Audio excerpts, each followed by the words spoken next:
Cholesterol से बनते हैं, हमारे पास कॉर्टिसोल कोलेस्ट्रॉल से बनता है, हमारे पास एल्डोस्टेरोन कोलेस्ट्रॉल से बनता है, हमारे पास जितने प्यूबर्टी के लेवल पे सेकेंडरी सेक्सुअल कैरेक्टरिस्टिक डेवलप्ड होते हैं, मेल के अंदर उसके मसल मास इंक्रीज होता है, उसके चेहरे पे बियर्ड आती है, उसके पूरी बॉडी के ऊपर हेयर आने डेवलप होने स्टार्ट होते हैं, it is due to the hormones which is synthesized by the cholesterol. अब आपने डाइट में कोलेस्ट्रॉल लिया, फैट नहीं खाना, फैट नहीं खाना, फैट नहीं खाना, हार्मोन अल्टर होना स्टार्ट, फीमेल के अंदर एस्ट्रोजन अल्टर होना स्टार्ट हुआ, मेल के अंदर टेस्टोस्टेरोन अल्टर होना स्टार्ट हुआ। So what is the balance diet? Protein, fat and carbohydrates. That's it. A balanced diet must contain proteins, carbs and fat. अब इसकी कोई थोड़ी सी कंपोजिशन की बात करें, सबसे ज्यादा क्या होना चाहिए? Protein. Carbs. प्रोटीन। अच्छा, जो कहते हैं प्रोटीन एंड रेज जो है 1 2 3 4 5 6 7 8 9 सबसे ज्यादा कार्ब्स होने चाहिए। मेजॉरिटी किसको चाहिए? कार्ब्स।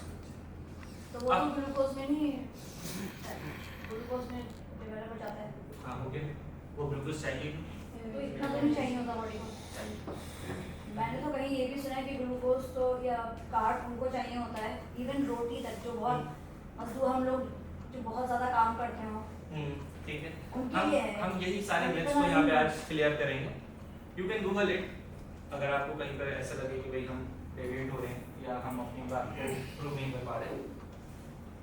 मेजॉरिटी जी हम सब ट्रेनर हैं तो हमारे पास मोस्टली ऐसे केसेस हैं जिनमें ऑलरेडी फैट बहुत ज़्यादा होता है, Okay. तो इसलिए प्लान ऐसा होता है कि इसमें प्रोटीन ज़्यादा हो, कार्ब कम हो और फैट कम हो, इसलिए ओके। क्या उनका नॉर्मल वेट रिड्यूस हो जाता है? सकता है कि कार्ब ज़्यादा चाहिए हो। क्या? जिम में जितने भी केसेस ज़्यादा होते हैं वेट लॉस के आ रहे होते हैं या फैट लॉस के, हो जाता उसमें है। ये होता है कि मेरा आप सवाल प्रोटीन हो ज़्यादा जाता है, करते हैं, तो प्रैक्टिस तो यही है। प्रैक्टिस होता है नहीं, आसानी से होता है या बेचारे को 6 महीने तक का डिपेंड होता है, कुछ बॉडीज जो फॉरन रिस्पांस करती हैं। हाँ, ये एक बहुत अच्छा ऐसे करके कान पकड़ने का एक तरीका है कि हर बॉडी के ऊपर सूट नहीं करता, भाई थोड़ा टाइम ले लो। नहीं, बहुत सारे तो something ले लिया, अभी भी चलते रहना शुरू हो गया। हाँ, क्योंकि वो बॉडी के देखो कार्बोहाइड्रेट अगर नहीं है तो ब्रेन बाद में बात करता हूँ। चलिए मैं आपसे एक एग्जांपल समझ। हेलो। अगर मुझे बताइए कि मैं चल रहा हूँ, आप जो बैठे हुए हैं, बाद में आप बात जो करता वॉक हूँ। कर रहे हैं, आप जो बोल रहे हैं, ये आप अपने मसल से वॉक कर रहे हैं, बोन से वॉक कर रहे हैं या कोई और चीज इसको कंट्रोल कर रही है?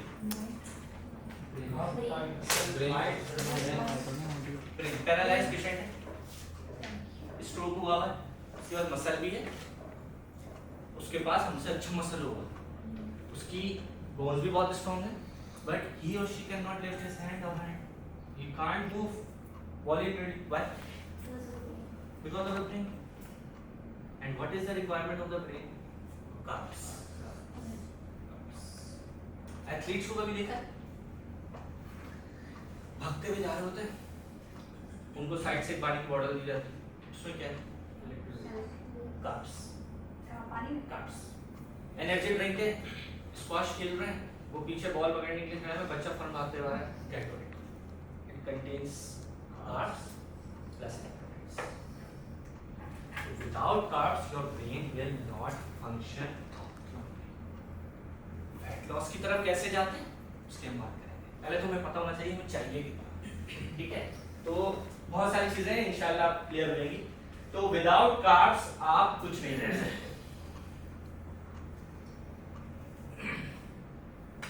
ये प्रोटीन की रिक्वायरमेंट है, इस प्रोटीन की रिक्वायरमेंट पे हम बाद में आएंगे, ठीक है? चलिए मैं इसी यहीं से कंटिन्यू करते हैं। मुझे बताएं कि मैं पहले आपको एक चीज़ बता दूं, जब हम एक्सेसिव कार्बोहाइड्रेट लेते हैं, फॉर एग्जांपल मुझे चाहिए दिन में 500 ग्राम, कितना चाहिए? मैं लेता हूँ 600, कितना लेता हूँ? 600। मुझे 100 ग्राम एक्स्ट्रा कार्बोहाइड्रेट है, कहाँ स्टोर होगा? बॉडी में। कहाँ बॉडी में? फैट की शक्ल में। फैट की शक्ल नहीं, अभी तो उससे भी ज़्यादा नहीं होना, अभी हम प्राइमरली रोज़ा रखते हैं, भूख फौरन नहीं लगती, 6 घंटे के बाद लगती है। क्यों? Stored in form of carbohydrate is glycogen. क्या है?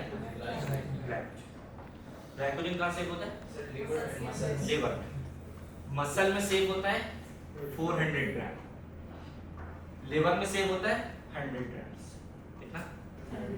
लेकिन जो लिवर वाला ग्लूकोज है वो तो ब्लड में आता है, लेकिन जो storage form of glycogen in muscle है it will not release in the blood. Muscle का ग्लाइकोजन मसल में ही रहता है, वो नहीं आता बाहर। ये बात क्लियर है? क्यों नहीं आता? इसका आंसर आप लोगों को मैं ब्रेक दूंगा तो उसको मुझे देंगे। ग्लाइकोजन क्या है? Storage form of glucose. मैं फैट ज्यादा कंज्यूम करूंगा तो वो एडिपोज टिश्यू के अंदर टीजीसी फॉर्म में स्टोर होगा, ट्राइग्लिसराइड की फॉर्म में। हो गया स्टोर, फैट भी स्टोर हो गया, ग्लूकोज भी स्टोर हो गया। प्रोटीन कहां स्टोर होता मसल फैट से ज्यादा एक्स्ट्रा प्रोटीन जो अपनी डाइट में लेते हैं। है? मसल वाले हैंड डिस्क प्रोटीन मसल से बनता है, जाहिर सी बात है मसल से सेव होगा। Yes sir. एक लिमिटेड क्वांटिटी होती है और शायद वो उससे बाद वो फैट में कन्वर्ट हो जाता है। जितनी रिक्वायरमेंट होती है बॉडी की 40 to 50 मिलीग्राम आई थिंक है। Point to be noted. हम जिम में आते हैं, हम उसको बोलते हैं तुम कंज्यूम करो 200 ग्राम प्रोटीन। कितना ग्राम? मेरी बॉडी को रिक्वायर्ड कितना है मुझे कैसे पता चलेगा? डिफरेंट होता है सर। बॉडी पेट तो फिर जो वजन कम करने आया था उसका वजन कम होगा बढ़ेगा? बढ़ेगा? बढ़ेगा? कार्ब अगर निकाल दे तो कम ही होगा। कार्ब का कोई ताल्लुक नहीं। हम बात प्रोटीन हमें कितना चाहिए वो विदाउट आप उसको पढ़े नहीं आप उसको रेकमेंड कर सकते। आपने 2 स्कूप लेने हैं, आपने 4 स्कूप लेने वे के आपने 10 लेने। तो एक्सेसिव प्रोटीन कहाँ स्टोर होगा? मसल में। अच्छा एक मिनट, मसल में कौन कौन स्टोर होगा? 1 2 3 4 5 6 7 8 9। तो ग्लाइकोजन तो स्टोर हो रहा है सर, हो रहा है, फैट भी स्टोर हो रहा है, प्रोटीन भी स्टोर होगा या नहीं होगा? पहले अपनी स्टेटमेंट क्लियर करो, होगा या नहीं होगा? मैंने पढ़ा था वो पॉइंट नहीं आ रहा मेरे ध्यान में। वो सिलसिला लोके जो है जो आप एक्सेसिव प्रोटीन लेते हैं तो वो फैट बन जाता है। आपकी स्टेटमेंट अभी लास्ट क्या है? आप क्या कह रहे हैं? फैट बन जाता है। फैट प्रोटीन की कोई स्टोरेज साइट नहीं body. There is no storage site of protein. क्या था? There is no storage site of protein. जब भी आप प्रोटीन एक्सेसिव लोगे it will convert into glucose first then into fat. ये बात। तो जो जिम करने आया है अगर उसको तुमने 500 ग्राम प्रोटीन भी खिला दिया उसकी बॉडी के पास कैपेसिटी नहीं है 30 ग्राम एक टाइम पे एब्जॉर्ब करने की। कितना? 20 to 30 ग्राम पर मील। कैसे देना है, कितना देना है वो हम आपको सिखाएंगे। जितना आज सारे चंक हम थोड़ा थोड़ा देंगे। तो क्या प्रोटीन की स्टोरेज साइट होती है? पहले किस में कन्वर्ट होगा? वो ग्लूकोज में। Then glucose excessive glucose turn into gluconeogenesis. फिर उसके बाद वो आपके पास लिवर में जाएगा, लिवर के अंदर वो आपके पास फैट में कन्वर्ट हो जाएगा। Excessive protein. Yes excessive protein. अब बात करते हैं किसको कितना चाहिए। हमारे पास जो इंडिविजुअल ट्रेनिंग नहीं करते, क्या नहीं करते? ट्रेनिंग नहीं करते, उनको अपनी बॉडी वेट के हिसाब से 0.8 को मल्टीप्लाई कर लें, आपका बॉडी वेट के हिसाब से प्रोटीन आ जाए। करो कैलकुलेट। लेकिन 0.8 से सब नहीं करेंगे। जो कोई फिजिकल एक्टिविटी नहीं करते वो 0.8 से करेंगे। जो अपने आप को समझते हैं कि हम दिन में तकरीबन 1.5 से 2 घंटा रेजिस्टेंस ट्रेनिंग करते हैं, वेट लिफ्टिंग वगैरह, तो वो उसको मल्टीप्लाई करेंगे 1.2 से। और जो इंटेंस वर्कआउट करते हैं, दिन में तकरीबन 3 घंटे वर्कआउट करते हैं, तो वो उसको मल्टीप्लाई करेंगे 2.2 से। ये फिजिकल एक्टिविटी के लेवल के ऊपर क्या करता है? डिपेंड करता है। अगर आप फिजिकली इनएक्टिव हैं डेली लाइफ एक्टिविटीज परफॉर्म करते हैं तो आप मल्टीप्लाई करते हैं अपने प्रोटीन इंटेक को 0.8 से। अगर आप हफ्ते में 2 से 3 बार स्पोर्ट्स खेलते हैं या कोई हेल्थी लाइफ एक्टिविटी करते हैं तो फिर आप उसको मल्टीप्लाई करते हैं 1.1 से, और उसी बेसिस के ऊपर आपका क्या निकलता है, डेली कैलोरी रिक्वायरमेंट निकलती है किसकी, प्रोटीन की। अब मेरे पास आया जिम में इंडिविजुअल, उसने कहा कि मैं जो है दिन में, अब फिलहाल मैं कुछ नहीं करता, क्या नहीं करता, सेडेंटरी क्लास, उसको अपना वेट लॉस भी करना है। अब आप उसको क्या बोलोगे, 100 ग्राम प्रोटीन खा। जब वो आपके पास आएगा आप उससे उसका हिस्ट्री पूछोगे, according to that history multiply DCR, मतलब जो आपका प्रोटीन उसका जो वेट आएगा उसको मल्टीप्लाई करोगे उसके फिजिकल एक्टिविटी के लेवल के हिसाब से, उसका प्रोटीन रिक्वायरमेंट आएगा। ठीक है, उसके बाद हम डिफरेंट हमारे पास जितने भी कार्ब्स और फैट के हम उसकी भी बात करेंगे, लेकिन इस तरीके से हम क्या करते हैं, बॉडी वेट से मल्टीप्लाई करके हम क्या निकालते हैं, उसका डेली कैलोरी रिक्वायर्ड निकालते हैं, प्रोटीन। यहाँ तो कोई मसला, कोई सवाल? अब जो इंडिविजुअल चाहता है मसल की मेंटेनेंस जैसा है इतना ही रहना चाहता है, तो वो मल्टीप्लाई करेगा 1.2 से या 1.6 से अकॉर्डिंग टू एक्टिविटी लेवल। जो चाहता है मसल को गेन करना वो मल्टीप्लाई करेगा 1.6 से 2.2 को। कटिंग फेज में या फैट लॉस में तो फिर उसके हिसाब से वो करेगा प्रिजर्व मसल को। कॉम्पिटिटिव के अंदर वो आपके पास वो बढ़ जाती है डिमांड कॉम्पिटिशन के। ये वही फिनोमेना है जो मैंने आपसे डिस्कस किया कि एक मिथ है, eating more protein foods is good for the health, but excessive protein in the diet is converted into fat and result in the weight gain. क्या चाहिए, कितना चाहिए, कब चाहिए, पढ़ के पता चलता है। उस्ताद ने जो बोल दिया उस पर अमल करने से नुकसान। Although you all are trainers, आप भी यही अपने इंडिविजुअल को बोलते होंगे कि मैं जो बोलूँ ना कर ले, बाकी में देखिए तो वो उसका पेट यहाँ आ जाता है। ऐसा होता है? जी होता है। होता है नहीं होता? मैं एक तो मुझे इंटरनली मैं बहुत ज्यादा खुश हूँ कि आप पढ़ने आए, कुछ सीखने आए। तो इससे क्या होगा कि जब आप अपने इंडिविजुअल को केटर करेंगे तो उसके रिजल्ट जो है बेटा वो बहुत अच्छे होंगे और पहले से अच्छे हमेशा के लिए रहेंगे अगर आप इस फिनोमेना को फॉलो करें। कब, क्या, कितना चाहिए, यहां तक बात क्लियर है? बात कर लेते हैं कुछ फैट की। There are different types of fats. आपके पास अनसैचुरेटेड फैटी एसिड्स होते हैं, आपके पास सैचुरेटेड होते हैं, आपके पास ट्रांस होते हैं। गुड फैट्स वो होते हैं जो आपकी बॉडी से LDL को, जो कि लो डेंसिटी लिपोप्रोटीन्स जिसको कहते हैं, उसको कम करता है। कैसे कम करता है? हमारे पास एक गुड फैट भी होता है बॉडी के अंदर जिसको आप बोलते हैं, पहले तो मैं आपको 2-3 बता देता हूँ। फैट एक होता है HDL, बॉडी के अंदर लिवर से सिंथेसाइज होता है, हाई डेंसिटी लिपोप्रोटीन। ये क्या काम करता है? पुलिस का काम। किसका काम करता है? ये किसको पकड़ता है? बैड कोलेस्ट्रॉल पकड़ के कहाँ लेके जाता है? लिवर से एलिमिनेट करवाता है। LDL क्या काम करता है? लो डेंसिटी लिपोप्रोटीन। ये कहीं जाता ही नहीं, ये ब्लड के अंदर स्टक हो जाता है, आर्टरीज को डैमेज करता है, कार्डियोवास्कुलर डिजीज को प्रमोट करता है। फिर उससे और मजीद खतरनाक एक लिपिड्स हमारी बॉडी के अंदर बनते हैं जिसको बोलते हैं VLDL, very low density lipoprotein. अब कोई भी चीज अगर HDL को इंक्रीज करेगी, ब्लड से LDL कम होगा ज्यादा होगा? कम होगा। कोई भी चीज जो HDL को प्रमोट करेगी, जो कि काम क्या करती है? पुलिस का काम करता है, अगर कोई भी चीज उसको ज्यादा करेगी तो LDL कम होगा या ज्यादा होगा? कम होगा। कम होगा। अनसैचुरेटेड फैटी एसिड्स यही काम करते हैं। And a classical example of this oil is canola oil, olive oil.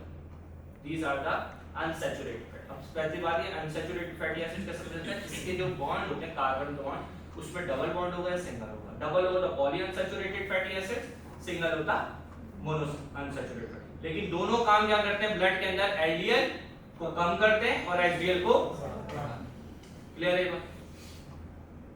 Health benefits क्या है, improve the cholesterol ratio, HDL को इंक्रीज करेगा, एलडीएल को डिक्रीज करेगा, lower the blood pressure, reduces the overall cardiovascular disease. जितना भी खराब तेल हम खाते हैं उससे हमारा एलडीएल बढ़ता है और उस एलडीएल से जितनी भी आर्टरीज हैं आपकी ब्लड सप्लाई करने की, उधर एक प्लाक जमा होता है जिसको आप बोलते हैं, उसे एक डिजीज डेवलप होती है जिसको आप बोलते हैं एथेरोस्क्लेरोसिस, जिसके लिए एंजियोप्लास्टी करनी पड़ती है, स्टेंट डालना पड़ता है। एक और इंटरेस्टिंग बात, कभी सुना है कि फीमेल को हार्ट अटैक हो गया मर गई? बहुत 100 में से दो भी नहीं, चलो 2। कभी सुना है कि women is died from the cardiac arrest और heart attack? Why? And why man? Tension बहुत है, टेंशन देते हैं इसलिए उनको हार्ट अटैक वो जलन की पता है। अच्छा, हम लोग कॉन्ट्रैक्ट बातें कर रहे हैं, हम बात कर रहे हैं कि क्यों ऐसा होता क्यों है, इसलिए हम रीजन बता रहे हैं। हाँ नहीं, अगर जंक फूड दोनों बराबर बैठ के खा रहे हैं ना मियां बीवी, तो जो शौहर है उसको हो जाएगा हार्ट अटैक, बीवी को नहीं। क्यों? Mail sex hormone testosterone will not eliminate the cholesterol from the blood, but female sex hormone estrogen decline the cholesterol level in the blood। जो फीमेल सेक्स हार्मोन होता है वो ब्लड के अंदर कोलेस्ट्रॉल को क्या करता है, that's the reason women rarely died from the heart attack।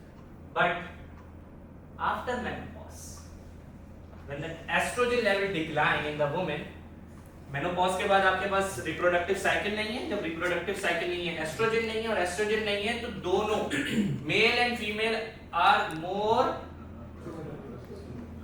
Eight equal level. जितना मेल रिस्क पे है उतनी ही आफ्टर मेनोपॉज 55 इयर्स की, 55 की तो 45 के बाद स्टार्ट हो जाए मेनोपॉज। क्लियर है बात? इससे क्या सीखा आपने? घर में तेल कौन सा आएगा? कैनोला तेल। I am not coating any brand, but I am just focusing on whenever you buy a cooking oil, you should have to buy poly unsaturated fatty acid वाला या mono unsaturated। क्लियर है बात? कैसे पता चलेगा? एक चीज पूछ सकती हूँ? पूछो। ऑलिव ऑयल तो कुकिंग नहीं कर सकते करते हैं हम लोग, नहीं करते, एक्सपेंसिव पड़ता है। नहीं, एक्सपेंसिव ना भी अगर पड़े तो भी करते हैं बेटा, करके तो नहीं करता, करते हैं सर। करते हैं लेकिन वो उसके बेनिफिट तो ज़्यादा जाते हैं। नहीं नहीं नहीं नहीं नहीं सर, हमारे पाकिस्तानी कुकिंग में तो नहीं होता है। देखिए मैं आपको बताऊँ, आपको बहुत सारे रेस्टोरेंट मिलेंगे जहाँ पे वो बोलेंगे कि हम, आप सदर में मुझे अच्छी तरह याद है कि कोने के ऊपर ही वो बना हुआ है, कैसा होता है एटीएम से बिल्कुल जो है ना थोड़ा नेक्स्ट कॉर्नर पे पंप, पेट्रोल पंप के साथ ही बना हुआ है, जहाँ पे वो ऑलिव की कढ़ाई, मतलब यू नो ऑलिव ऑयल से बनी हुई कढ़ाई। पॉली अनसैचुरेटेड फैटी एसिड्स का फायदा ये होता है कि वो एक ही बार यूज होता है या 2 बार बस, तीसरी बार खराब। That's why we do not use this oil. Normal जो हम डेली कुकिंग करते हैं, डेली कुकिंग करते हैं उसके अंदर आप ऑलिव ऑयल यूज करना चाहें तो बिल्कुल कर सकते हैं, ठीक है? इसके बेनिफिट्स ज्यादा होंगे एज कंपेयर टू अदर। कोई मसला है? व्हाट अबाउट सरसों ऑयल, मस्टर्ड ऑयल? वो भी अच्छा है। वो ज़्यादा अच्छा नहीं है। देखिए बात पैसों की, पैसों के अलावा उसको एक तरीका है कि देखें हमारे पास जो मस्टर्ड ऑयल है उसको एक प्रोसेस से गुजारने के बाद उसका एक जो टेस्ट है वो चेंज करना पड़ता है, तो वो हर बंदा नहीं कर सकता। लेकिन एक यहाँ पे पॉइंट आपके पास क्या है जो आपने इधर बिठा लेना है, तेल कौन सा लेना है? Canola, just coating a brand, canola नहीं, पॉली और mono. Olive oil is a poly unsaturated fat, that why we are using this.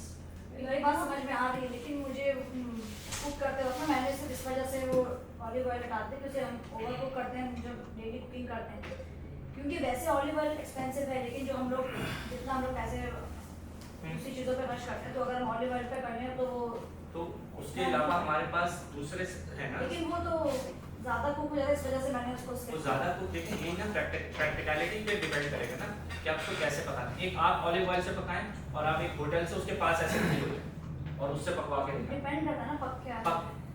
आप कुछ भी बनाएं, बस उसको पकाने में डिफरेंस है। देखें कुछ चीज़ें ऐसी हैं कि आप उसकी थोड़ी सी प्रैक्टिकल नॉलेज लें, उसके बाद पकाएं कि उसमें खाना कैसे पक सकता है। बचपन से आप जिस डिफरेंट ऑयल में पकाती आ रही, आपने ऑलिव ऑयल ट्राई नहीं किया। मैं आपको एग्जांपल देता हूँ, चक्की का आटा होता है, बचपन में वही खाते थे। और अब उसके अलावा बीच में एक आटा होता है, उसको ढाई नंबर ऐसा कुछ बोलते हैं, फाइन और लाल आटे को मिक्स करके बीच का एक आटा है, उसको मैंने बोला यार ज़्यादा फाइबर होता है, मैं चक्की का आटा खाऊंगा आपसे। मैं घर में ले गया, मैंने मम्मा को पकाओ, वो ऐसे गिर रहा है, उसको भूनने में टाइम लगता, उसको पकाने में डिफरेंट है। तो इसी वजह से आप जब ऑलिव ऑयल के बारे में थोड़ा सा खुद से पढ़ें और उसको पकाने का तरीका सीखें, वो ज़्यादा बेनिफिशियल है as compare to others, because it contain polyunsaturated. Shallow fry तो ठीक है, उसमें कम, उसमें तो टाइम ही कम है। हाँ बिल्कुल ऐसा ही ये सवाल से करें कि ये रोजमर्रा का हमारा बिल्कुल बिल्कुल आप सब उसको चीज़ से बिल्कुल कम फ्राई करें, बिल्कुल एक्सीलेंट है। शैलो फ्राई के लिए तो ठीक है, बट ये जो हम लोग सालन टाइप बनाते हैं, देखो मैं आपको एक और बात बताऊँ, इससे एक और मैं बताऊँ, हम सालन तेल में नहीं मंगाते, हम हमारा जो खाना है वो तेल में नहीं बनता, तेल में हमारा खाना। हमारे शेफ्स क्या करते हैं, जो आप बचपन से पढ़ रहे हो बेटा, कभी भी जरूरत नहीं है 2 to 3 टेबलस्पून से ज्यादा, हर वेजिटेबल के अंदर अपना ऑयल होता है, उस पर बन सकती है। हमारा खाना जब तक के तैर ना रहा हो तेल के अंदर, वो खाना कंसीडर नहीं करता। हमारा शेफ बोलता है 1 कप तेल डालो, 1 कप तेल के अंदर कैलोरीज काउंट करिएगा, पता चलेगा कितनी है। अगर 1 टेबल स्पून आपके पास ऑयल है, इट कंटेन्स 15 to 20 ml, 20 ना बोलो 15 बोलो, 15 ml 1 टेबल स्पून, कितना 15 को मल्टीप्लाई करो 9 से, कैलोरीज पता चल जाएंगी 1 टेबल स्पून की। और अगर आपका 250 ग्राम तेल है, उसको जरा मल्टीप्लाई करते हैं हम 9 से, आपको कैलोरीज पता चलेगी ml की बात, ठीक है। तो कैलोरीज थोड़ा डिफरेंट काउंट पे डिपेंड करता है, लेकिन जहाँ तक आपका सवाल है ऑलिव पे पकाने का, तो उसको आप सीखें, उसमें बनाएं, it will more beneficial for you. चले आगे, yes Sorry, I have joined late. Okay, But my question is this कि अगर हम mustard oil use कर रहे कर हैं, सकते हैं, हाँ मेरे घर में डेली बेसिस पे mustard oil में खाना भी बन रहा है, पराठे भी बन रहे हैं, सब कुछ। And about देसी घी. देसी घी ऑल्सो, मैं तो सुबह में नाश्ता ही मेरा देसी घी में फ्राई हुआ ऑमलेट होता है। Very good. अच्छा देखिए, हमारे पास डिपेंड करेगा आप खा क्यों रहे हैं। अगर आप टेस्ट के लिए खा रहे हो तो आपकी मर्जी, आप हेल्थ बेनिफिट्स के लिए खा रहे हो तो आपकी मर्जी, तो फिर उसके लिए जो आप खा रहे हो उसको काउंट करना पड़ेगा। आउटकम क्या? आउटकम क्या होगा, अगर आप फॉर एग्जाम्पल आपका जो भी खाना पक रहा है, अगर आपने उसकी कैलोरीज को काउंट नहीं किया, भाई आपको अंदाजा नहीं है इसमें इतनी कैलोरीज है, अगर आप खाते हैं तो आप वेट गेन करते हैं। वेट मेंटेनेंस की तरफ जाएंगे जब आपको पता हो कि आपने खाना क्या और कितना खाना है, क्लियर है। तो हमारे पास सिर्फ हम किसके लिए खाते हैं, टेस्ट के लिए खाते हैं। वो एक बोलना तो नहीं चाहिए, लेकिन वो एक जुमला मार्केट में बहुत अच्छा है, जितना लजीज उतना बाहर का खाने का टेस्ट किया है, क्योंकि वो पक्की कौन से तेल में रहा है उसकी हम बात। जी सर, आप कहना वाले क्या कह रहे थे, मैंने ये पढ़ा था, मेरे को इंस्टाग्राम पे देखा था पोस्ट, हिस्ट्री में पहले ईंधन के तौर पे इस्तेमाल होता था सर जहाज से। बाय बुक जाए, बाय बुक जाए, हिस्ट्री, हाँ देखिए, जिसके लिए भी इस्तेमाल होता हो, आपके पास जितनी भी टेक्नोलॉजी है वो after the experiment, after the research market में आती है। ऐसा नहीं है कल को मैं बोलूँ इस पेड़ का जो तेल है वो ज्यादा निकलता है, मैं अपने घर में तेल की फैक्ट्री मतलब वो क्रश करने के लिए लगाऊं, उसको मैं स्क्वीज करूं, उससे तेल निकले, मैं मार्केट में बेचूं। इसके पूरा रिसर्च होती है, इतनी बड़ी जो कंपनीज होती है, इनका R&D होता है, डेवलपमेंट का पूरा एक इदारा होता है, आप रिसर्च बता दे तो नहीं है ना सारी चीजें। वो देखिए, मैं आपको इसी का तरीका मैं आपको बता रहा हूँ, आपको पढ़ने के थोड़ा सा जो है आपको अवेयर होना पड़ेगा। आपकी जो न्यूट्रिशनल फैक्टर्स लिखे होते हैं पीछे उसकी जो, उसके अंदर पूरी डिटेल लिखी हुई होती है, उसमें कितना पॉलीअनसैचुरेटेड फैटी एसिड्स है, उसमें कितना ट्रांस फैट है, उसमें कितना सैचुरेटेड फैट है, तो आपको पढ़ना पड़ेगा। तो जब मार्केट में लेने जाओगे तो कौन सा खरीदना है, किसी भी ब्रांड का, मोनो और पॉली, क्लियर है बात? अच्छा एक क्वेश्चन है कि जब हम घर में चीजें फ्राई करते हैं ऑयल में, कोई भी ऑयल हम्म। उसको हम कितनी बार हीट अप कर सकते हैं?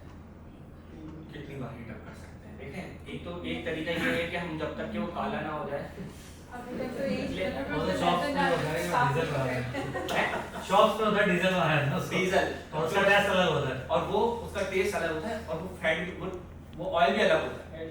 वो ये हमारा घर वाला कुकिंग ऑयल नहीं होता, उसके हम अभी बात करते हैं। तो हम देख कितनी बार देखिए, जब आपको ऐसा लगे ना कि भाई, या तो पहली चीज तो तरीका ये, कभी भी एक्सेसिव ऑयल डाल रही मेजर करो, एक खाना एक टाइम पे बन सकता है, खाओ, उसके बाद खाता जो डीप फ्राई फ्राइज हो गया, नान Deep रोस्ट हाँ। होते हैं, पकौड़े। तो आप उसके ऊपर ना उसको देख लेंगे कितना कलर उसका चेंज हो गया। अगर थोड़ा के बाद थोड़ा हो गया तो उसको वहीं स्टॉप कर दें, डिस्कार्ड कर दें, लेकिन उसको काले होने का इंतजार ना करें। Cancer causing yes. और ये जो आपके मेटल्स ऑब्जेक्ट होते हैं, इससे जो है ना ये अपने पार्टिकल से लिबरेट हो रहे होते हैं हमारी बॉडी के अंदर भी जा रहे और आजकल मैं एक चीज पढ़ी थी कि वो नॉन स्टिक जो हम यूज हाँ, करते हैं, हाँ, उसमें अगर एक सिंगल स्क्रैच भी आ जाए वो तो बहुत liberate सारे- होगा। तो ये कैंसर कॉजिंग एजेंट है। यूटेंसिल्स निकाल के फिर घर से यस, बिल्कुल बिल्कुल। मतलब वही आइडिया को बढ़ा देता है। Yes yes. ये जो आप पॉलीथीन बैग यूज करते हैं बीपीए, हम विदाउट माइक्रोवेव वाली प्लास्टिक को आप माइक्रोवेव कर देते हैं, उसके अंदर से पार्टिकल्स रिलीज होते हैं और नैनो पार्टिकल हमारी बॉडी में जाते हैं और कैंसर कॉज करते हैं और डिमेंशिया भी कॉज करते हैं। Clear? Next one is saturated fat, जो कि आपके पास राइज करता है क्या? LDL, cholesterol in the blood. Sources इसके क्या है? एनिमल सोर्सेज से ज्यादा मिलता है हमारे पास, ये बीफ से, सॉसेज से, बटर से, चीज से, होल मिल्क, आइसक्रीम, इन सब के अंदर क्या प्रेजेंट होता है? Saturated fat. ऐसा नहीं है कि आपने इसको लेना ही नहीं, ऐसा नहीं है कि आपने लेना ही नहीं है। अमेरिकन हार्ट एसोसिएशन कहता है कि लेस देन 10% योर जो कैलोरीज हैं या less than 7% of your daily calories it comes from the saturated fat, तो इट इज ओके। आप गोश्त खा रहे हो, उसमें से सैचुरेटेड फैट को नहीं निकाल सकते, आप चीज खा रहे हो, बटर खा रहे हो, नहीं निकाल सकते, उसी चीज का बना। तो अगर आपकी कैलोरीज दिन में 10% या 7% से कम होनी चाहिए daily from saturated fatty acids. Clear है ये बात? अगर ये एक्सीड करेगा तो ये आपके पास क्या करेगा? हार्ट की डिजीज को कॉज करेगा, क्योंकि ये क्या करता है? एलडीएल को रेज करता है। अगर आप रिप्लेस कर दें सैचुरेटेड फैट को अनसैचुरेटेड फैटी एसिड से, क्या होगा? Lower the LDL, improve the total HDL ratio, reduces the heart rate, helps to prevent insulin resistance and type 2 diabetes. आपके पास बहुत सारी स्टडीज हैं, न्यूमरस स्टडीज हैं, जिसके अंदर आपके पास पॉली अनसैचुरेटेड फैटी एसिड्स को यूज किया गया, मोनो को यूज किया गया और सैचुरेटेड फैट को। ये ज्यादातर स्टडीज जो है रैट्स पे की जाती हैं, क्योंकि वो हमारे से ज्यादा बहुत सिमिलर लगता है, उसके जो डाइजेस्टिव सिस्टम है, उसकी जो बॉडी है, जो इसके रिस्पॉन्सेज हैं, उसके पास भी बीटा सेल्स हैं, हमारे पास भी बीटा सेल्स हैं, वो भी इंसुलिन बनाता है, हम भी इंसुलिन बनाते हैं, उसके बाद भी एचडीएल है, उसके बाद भी आईडीएल है, तकरीबन एंजाइम सेम है। तो उसके ऊपर आपके पास रिसर्च की जाती है, उसको बहुत फैटी डाइट खिलाई गई, वो बहुत मोटा हो गया, उसको फिर पॉलीअनसैचुरेटेड के ऊपर शिफ्ट किया गया, तो फिर उसके बेनिफिशियल इफेक्ट्स आते हैं उसके एंजाइम्स लेवल के ऊपर और उसके इस कोलेस्ट्रॉल के रेशियो के ऊपर। तो मीनवाइल आपके पास इसका कंक्लूजन क्या है कि आपने अपने पास जो भी घर में तेल है उसको चेक करना है। आप अपने जब ट्रेनर्स, अपने जो इंडिविजुअल पार्टिसिपेंट्स हैं, जब आप उसको कोई डाइट प्लान बना रहे हैं, कोई भी आप उसके साथ परफॉर्मेंस करवाने जा रहे हैं, उसको कोई इंस्ट्रक्ट कर रहे हैं डाइट प्लान, तो आपने उससे पूछना है घर में तेल कौन सा आता है और कौन से ब्रांड का आता है। फिर उसको आपने शिफ्ट करना है किसकी तरफ? Trans fat, most harmful fat, दिन में होना ही नहीं चाहिए बॉडी के अंदर, बिल्कुल भी नहीं होना चाहिए और बहुत लिमिटेड इंटेक होना चाहिए इसका। ट्रांस फैट नेचुरली कोई फैट नहीं होता, ये एक इंडस्ट्रियल प्रोसेस के थ्रू इसको बनाया जाता है, इसको हाइड्रोजनेशन के प्रोसेस के थ्रू बनाया जाता है। 200 डिग्री सेंटीग्रेड ऑयल को हीट किया जाता है, बॉयल किया जाता है, फिर उसके बाद आपके पास हाइड्रोजन गैस को छोड़ा जाता है, जिससे जो हाइड्रोजनेशन का प्रोसेस है उसके अंदर वो ऐड ऑन हो जाता है, इससे इस ऑयल की सिंथेसिस होती है, जिसको आप क्या बोलते हैं? Trans fat. इससे फायदा क्या होगा? ये जो वेजिटेबल ऑयल होता है जो हम रोजमर्रा यूज करते हैं, नहीं हुआ वो vegetable oil, trans fat. Trans fat हमारे पास ये होटल्स में यूज होता है, जिसके अंदर डीप फ्राई किया जाता है। वो कौन सा तेल है? ट्रांस फैट होता है, उसको हाइड्रोजनेशन के थ्रू प्रोसेस के थ्रू बनाया जाता है, उसके अंदर हाइड्रोजन को ऐड किया जाता है। इससे होता क्या है, जिस तरह आपका तेल घर पे 3 बार 4 बार के बाद काला हो गया, वो काला हो गया, उसकी शेल्फ लाइफ, तो it is a harmful for body. क्या है, ट्रांस फैट। क्या है बात? रेज द एलडीएल आपकी फ्राइड फास्ट फूड के अंदर प्रेजेंट होता है। हम तो बहुत शौक से खाते हैं, केएफसी, कबाब चीज, मैं भी खाता हूँ, मैं कबाब नहीं कम खाता हूँ। तो उसके अलावा आपके पास जितने भी आपके बेक्ड आइटम्स हैं, प्रोसेस्ड स्नैक हैं, स्मॉल और नेचुरली आपके पास बीफ के अंदर प्रेजेंट होता है। इसके अलावा करेगा क्या, raise the LDL, low density lipoprotein, lower the HDL, promote the inflammation, increase the insulin resistance and diabetes. Even a small amount are harmful. Every plus 2% of calories from trans fat, increase 23% increase the cardiovascular diseases या chronic heart disease का risk 23% बढ़ा देगा अगर दिन में 2% calories भी trans fat से आए। कोई सवाल यहाँ तक? मतलब जो रेस्टोरेंट अपने ओपन किचन दिखाते हैं हमारा इतना साफ ऑयली, वो सब ट्रांस फैट है। क्योंकि अब देखें, आप अगर फॉर एग्जांपल एक उनके स्टोव के अंदर, एक उनके अपैरेटस के अंदर 10 किलो तेल है, आपका क्या ख्याल है वो आपके 2000 रुपीज के मील की वजह से या 3000 रुपीज की मील की वजह से वो उसको डिस्कार्ड कर देंगे, वो ट्रांसफर और मेंशन होता है, लिखा हुआ होता है, बता के बेचते हैं, छुपा के बेचते हैं, जो अच्छे वो होते हैं। हमारे गली के कॉर्नर पे चिप्स वाला खड़ा, तेल का उसका व्यू देख लेना, नजर ही नहीं आया तो वो डामर हुआ होगा, सही है, और मजे की बात होती है, सही है। करना क्या है, मोनो और poly. Good nutrition is essential for preserve and break the muscle, maintain a healthy bones, maximize the oxygen transport and use, repair the existing cell, improve the tissue, maintain a optimal fluid and electrolyte balance and provide energy. Carbohydrate energy provide करता है, protein muscle की synthesis करवाता है, fat आपके पास energy के store पे काम करता है, कोलेस्ट्रॉल प्रोवाइड करता है, उस कोलेस्ट्रॉल से हार्मोन बनते हैं। तो जो भी चीज आप जहां छोड़ेंगे वहां मसला है। क्लियर है? अब आप लोग ट्रेनर से माशाल्लाह से आप अपने क्लाइंट्स को क्या रेकमेंड करते हैं, जिम से पहले क्या खाना? चलिए मुझे पहले बताएं, आपको पता है ग्लाइसेमिक इंडेक्स क्या होता है? What is glycemic index? Sir आपस की जो है उससे एक होती है कि वो कितनी जल्दी डाइजेस्ट होकर आपको एनर्जी देता है, एक यूनिट होता है अलग-अलग। ओके, आप सर ये बता दिया कि कार्ब्स कितनी जल्दी डाइजेस्ट हो रहा है या एनर्जी दे रहा है हमें। ओके, और कोई?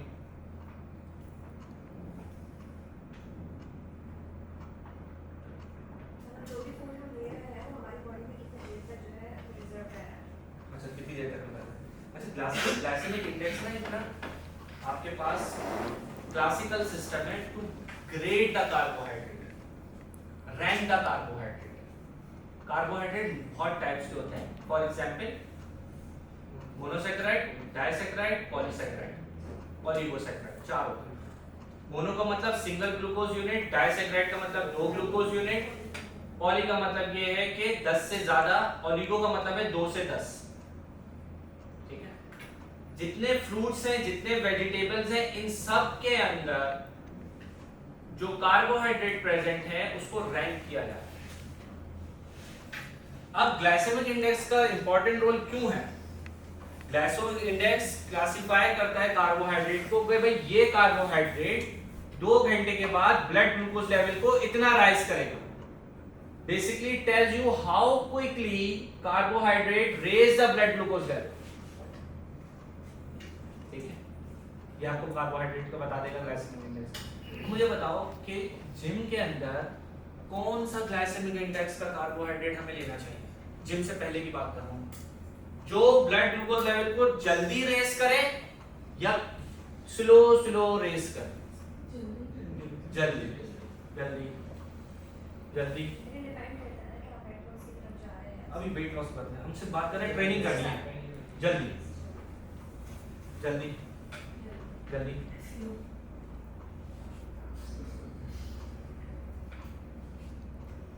जल्दी लास्ट जल्दी जल्दी जल्दी जल्दी जल्दी जल्दी जल्दी स्लो स्लो कुछ नहीं बता स्लो। अब मुझे बताओ, अगर मुझे एक्सरसाइज करनी है 2 घंटे की, अगर मैं जल्दी कार्बोहाइड्रेट कंज्यूम कर लूंगा, वो वाला कार्बोहाइड्रेट जिसने एनर्जी मुझे जल्दी प्रोवाइड करनी है, अगले आधे घंटे में वो खत्म, अगले आधे घंटे में मसल यूज।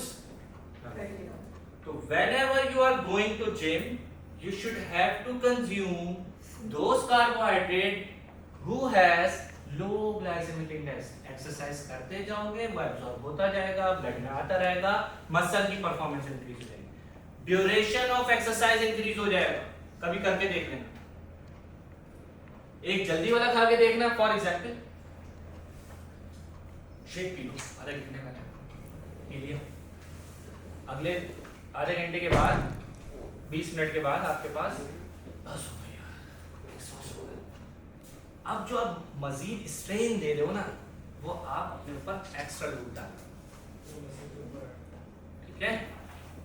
तो कैसे लेना है? लो ग्लाइसेमिक इंडेक्स। रिकमेंड भी क्या करना है?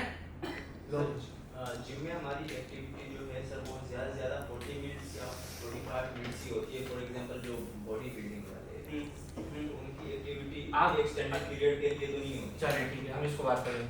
क्या आप डायरेक्ट 40 मिनट्स की बॉडी बिल्डिंग करते हैं? What is your peak duration हमारा यही होता है। Yes, sir, वो Cardio? 5 मिनट्स ही होता है, इतना तो नहीं होता। कार्डियो? सब रेगुलर कंडीशन और सर और भी तो सोर्सेज है energy, 15 for to 20 example minute जो दे रहा है, अब क्रिएटिन फॉस्फेट सिस्टम है सर। और हम उसकी बात कर रहे हैं। चलो मैं क्रिएटिन फॉस्फेट के एग्जांपल देता हूं। आपके पास क्रिएटिन फॉस्फेट है क्या चीज? पहले तो ये समझो। क्रिएटिन एक कंपाउंड है जो लिवर बनाता है, 3 अमीनो एसिड से। लिवर बनाएगा, स्टोर कहाँ होगा? मसल में। अभी गूगल कर लो, जितना रिजर्व है ना आपका पास क्रिएटिन का, 10 सेकंड से ज्यादा का गूगल इट। कितने सेकंड का? 10 सेकंड। क्या करूंगा? 40 मिनट एक्सरसाइज कैसे करूंगा? ग्लाइकोजन की बात कर लेते हैं। ग्लाइकोजन 400 ग्राम है, डिप्लीट होना स्टार्ट होगा। एनर्जी पूरा एक सिस्टम हमारे पास, मैं स्पोर्ट न्यूट्रिशन में उसको खाता हूँ, वो पूरा एक लेंथी टॉपिक है, बट फिर भी उसको समराइज करने की कोशिश करता हूँ कि आपके पास फ्री एटीपी जो मसल की कॉन्ट्रैक्शन में काम करते हैं, वो हर मसल सेल के अंदर 1 से 2 मॉलिक्यूल हैं। तो फॉस्फोक्रिएटिन एटीपी को मिला के 10 सेकंड से ज्यादा का स्टोरेज ग्लाइकोजन का आ जाता है।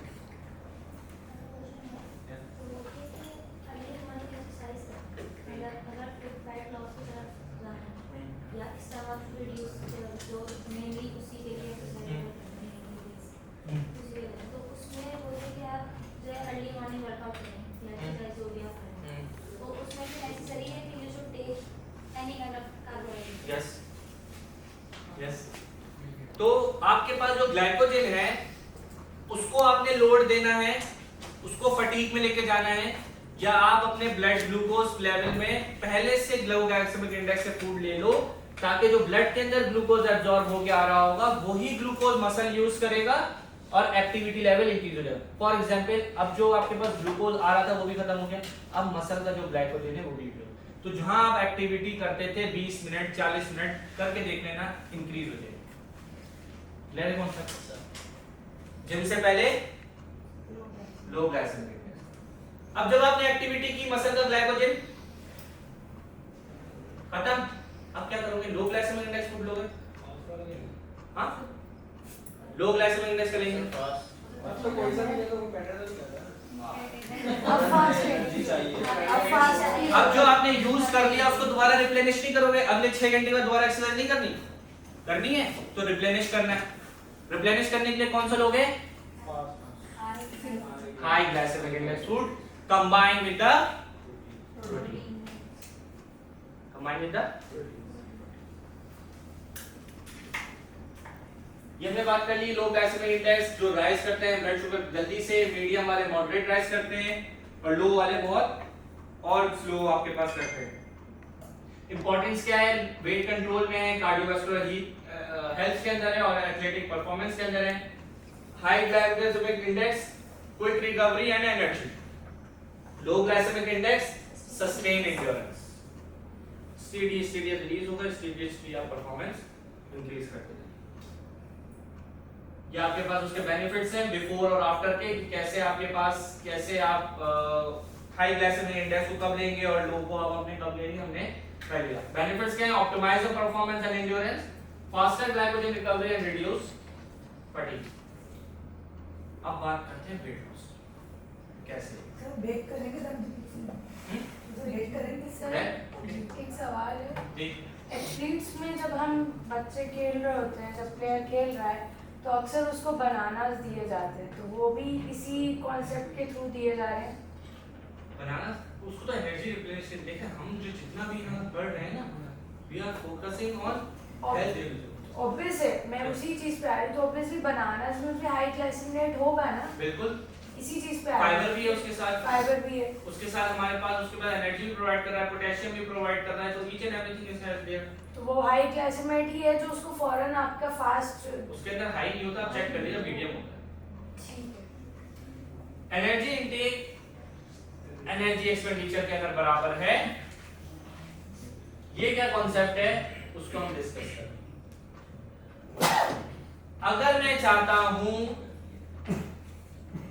जो मेरा वेट है वितना ही रहे, तो मेरा एनर्जी इनटेक मेरे एनर्जी एक्सपेंडिचर के बराबर होना चाहिए। मैं खाऊं अगर 10,000 कैलोरीज दिन में और मैं एक्सपेंड करूं 10,000 कैलोरीज, जो कि पॉसिबल नहीं है, मेरा वेट अगर मैं कंज्यूम करूं अपने एनर्जी एक्सपेंडिचर से कम कैलोरीज, मेरा वेट लॉस हो। अगर मैं इंटेक करूं एनर्जी ज्यादा और एक्सपेंड करूं कम, तो वेट क्या होगा?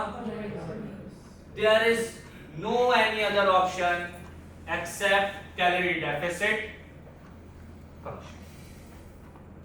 अगर वेट रिड्यूस करना है, कैलोरीज डेफिसिट करना है, बल्कि कार्ब्स नहीं छोड़ने। कैलोरी डेफिसिट कैसे पता चलेगा? आपका कैलोरी रिक्वायरमेंट क्या है, कैसे पता करते हैं? कैसे निकालते हैं? ये तो मैंने बात कर ली है, पॉजिटिव एनर्जी बैलेंस और नेगेटिव एनर्जी बैलेंस। हाँ, कैसे निकालते हैं? बीएमआर। पहले तो बताओ बीएमआर होता क्या है? What is BMR? Elaborate. What is basal metabolic rate? आपकी बॉडी को सुबह से लेकर रात तक आप जो भी काम करते हैं उसके लिए स्पेसिफिक अमाउंट ऑफ एनर्जी जो रिक्वायर्ड होती है वो भी अलग होता है। This is not BMR, sir. This is NEAT, non-activity thermogenesis. Yes. Sir, what is BMR? Energy required to normally function. हमारी बॉडी को जो एनर्जी चाहिए होती है नॉर्मल फंक्शन के लिए, जैसे हमारे इंटरनल ऑर्गन्स को भी एनर्जी चाहिए होती है फंक्शन के लिए, प्रॉपर काम करने के लिए। सादा देसी अल्फाजों में कहूँ, जिंदा रहने के लिए जो ऑर्गन जरूरी हैं, वो जो एनर्जी यूटिलाइज करते हैं उसको बीएमआर कहते हैं। BMR is the energy expenditure while you are at rest after a last meal intake of 12 hours. आपका स्टमक खाली है, आप जाग रहे हैं, आप आंखें खुली हुई हैं, उस वक्त जो बॉडी एनर्जी यूटिलाइज कर रही है, ब्लड को पंप करने के लिए, हार्ट ब्रेन अपनी एक्टिविटी को परफॉर्म करने के लिए यूज कर रहा है, उसको आप बोलते हैं BMR। This is your basal metabolic rate, कि आपके जिंदा रहने के लिए जो बेसिक लाइफ फंक्शंस हैं उसके लिए जो बॉडी एनर्जी यूटिलाइज कर रही है उसको बीएमआर कहते हैं। दिन में जितना खाते हो उसका 70% कौन यूज करता है? Body BMR. इसके अंदर कोई भी फिजिकल एक्टिविटी शामिल नहीं। ये किसके अंदर लाया करता है? एनर्जी एक्सपेंडिचर के अंदर। हमारी बॉडी में एनर्जी जो एक्सपेंडिचर है वो 4 तरीके से होता है। सबसे ज्यादा कौन अकाउंट करता है? BMR, basal metabolic rate. उसके बाद जब आप खाना खाते हैं, खाना खाने के लिए जो बॉडी ब्रेक डाउन करने के उस फूड को एनर्जी यूटिलाइज करती है उसको बोलते हैं thermic effect of food, TEF। ये तकरीबन 10 से 15% आपकी एनर्जी यूटिलाइज करती है। आपने सुना होगा कुकम्बर खाओ वेट लॉस होगा, क्यों? क्योंकि जितनी ज्यादा कैलोरीज कुकम्बर देता है उससे ज्यादा कैलोरीज बॉडी बर्न करती है उसको डाइजेस्ट करने के लिए, कैलोरी डेफिसिट करवाता है कुकम्बर। चौथी चीज है आपके पास, तीसरी चीज है आपके पास फिजिकल एक्टिविटी। तो ये तीन चीजें मिलके आपका एनर्जी एक्सपेंडिचर बनाती है, और एनर्जी इंटेक आपका कौन बनाता है? जो भी आप खाते हैं वो फूड, सप्लीमेंट जो लेते हैं वो, फ्लूइड इंटेक जो करते हैं वो आपको कैलोरीज देती है, वो आपका एनर्जी इंटेक है। तो अगर एनर्जी इंटेक और एक्सपेंडिचर बराबर है तो आप किसके अंदर है? मेंटेनेंस के ऊपर है। अगर आपका एनर्जी एक्सपेंडिचर कम है और आपका इंटेक ज्यादा है तो आप पॉजिटिव एनर्जी बैलेंस के अंदर है, और positive energy balance will lead to weight gain. अगर आपका एक्सपेंडिचर ज्यादा है और इंटेक कम है, you are negative energy balance, तो आपका जो वेट होगा वो क्या होगा? Now I'm going to share some pictures of Amina. क्या समझना है? गजनी फिल्म से पहले इसकी पिक्चर देखते हैं आप, इसकी फोटो देखते हैं, और फिल्म के बाद इसकी फोटो। फिलहाल गजनी है, मस्कुलर है, मस्कुलर है, वेट रिड्यूस किया हुआ है इसने इसके अंदर। 2009 की शायद का पिक्चर है, फेट लॉस। बेटा मुझे याद रखना, अगर वुमेन का सेम हाइट है, सेम एज है और सेम अपोजिट जेंडर है, और मेल की सेम हाइट है, सेम अपोजिट जेंडर है और एज भी सेम है, दोनों का वेट कर लेना। क्यों? मुसलमान साहब, इसका वेट कम नहीं है, इसका मस्कुलर बन रहा था, फैट लॉस। दूसरी फिल्म कौन सी? वो दंगल। क्या किया इसने? नहीं, इसने ही नहीं, मेकअप किया हुआ है भाई, क्या हो गया? इसने इस फैट के ऊपर के पास एक अपैरेटस लगाया था जिस तरह एब्स वगैरह बनाने के लिए, इस तरह इन्होंने अपनी टमी के ऊपर किया और इन्होंने वेट ऐसा नजर आ रहा है दंगल के अंदर। इतना बड़ा सा पेट है और ऐसे ऐसे करके दंगल के बढ़ाया था। देखी थी पूरा वो। He gained 35 kg, around 25 to 30 kg. कैसे किया इसने? वो फिजिकल एक्टिविटीज और हाँ। बर्न नहीं किया ना। एनर्जी इंटेक जो था वो उससे मतलब एनर्जी इंटेक ज्यादा था और एनर्जी एक्सपेंडिचर कम था। क्या हुआ?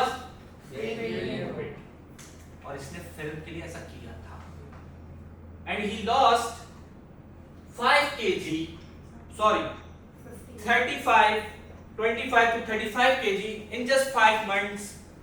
Second scene of this movie, same दंगल।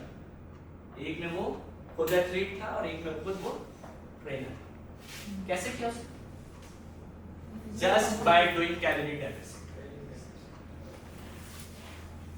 कोई दूसरी रॉकेट साइंस नहीं है वेट रिड्यूस करने के लिए। बॉडी जिस चीज की बनी हुई है वो कैलोरीज है। वो कैलोरीज किससे आती है? प्रोटीन से आती है। प्रोटीन से बनी हुई बॉडी कैलोरीज है। कैलोरीज प्रोवाइड करेगा प्रोटीन, कार्बोहाइड्रेट प्रोटीन प्रोवाइड करेगा, कार्बोहाइड्रेट सॉरी कैलोरीज प्रोवाइड करेगा।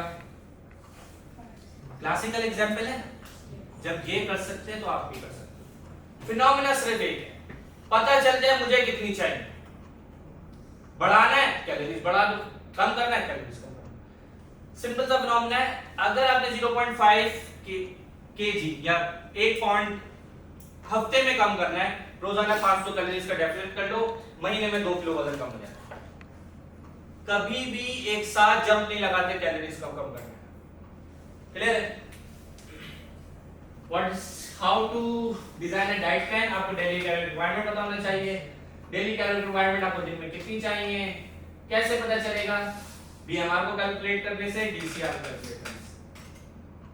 बीएमआर पता होना चाहिए। बीएमआर की हमने बात कर ली, बेसिक लाइफ फंक्शंस की बात कर ली हमने।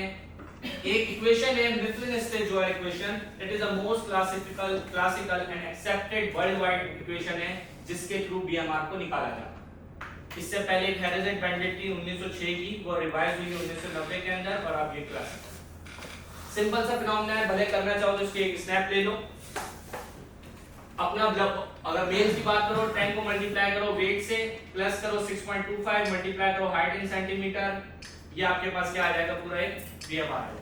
अगर किसी को हाइट इन सेंटीमीटर पता है तो हम इन द एंड उसको मैं करके भी दिखा दूंगा, ठीक है? आ गया हमारे पास बीएमआर। बीएमआर के बाद आप डीसीआर डेली कैलोरी रिक्वायरमेंट निकालने के लिए क्या करते हो, मल्टीप्लाई करते हो उसके लेवल ऑफ फिजिकल एक्टिविटी से। फॉर एग्जांपल उसका लेवल है सेडेंटरी है, कोई लाइफस्टाइल उसके अंदर कोई आपने कोई एक्टिविटी नहीं करता तो उसको 1.2 से मल्टीप्लाई करेंगे। लाइटली एक्टिव है तो 1.375 से, बीएमआर को फिर 1.55 से, हैंड ऑन चलता जाएगा। हमारे पास क्या निकल कर आ जाएगा, डीसीआर। जब डीसीआर आ गया daily calorie requirement, for example इस इंडिविजुअल का आ गया डेली कैलोरी रिक्वायरमेंट 1800। अगर इनको वेट रिड्यूस करना है क्या करेंगी, 1800 से 1300 में। इनको वेट गेन करना है तो 1300 में 1800 में 500 प्लस। आमिर खान ने भी ये किया था, उसका रिक्वायरमेंट था 2000, उसने कहा 4000, कितनी नहीं 5 महीने में 35 किलो 30 किलो तकरीबन वजन बढ़ा दिया।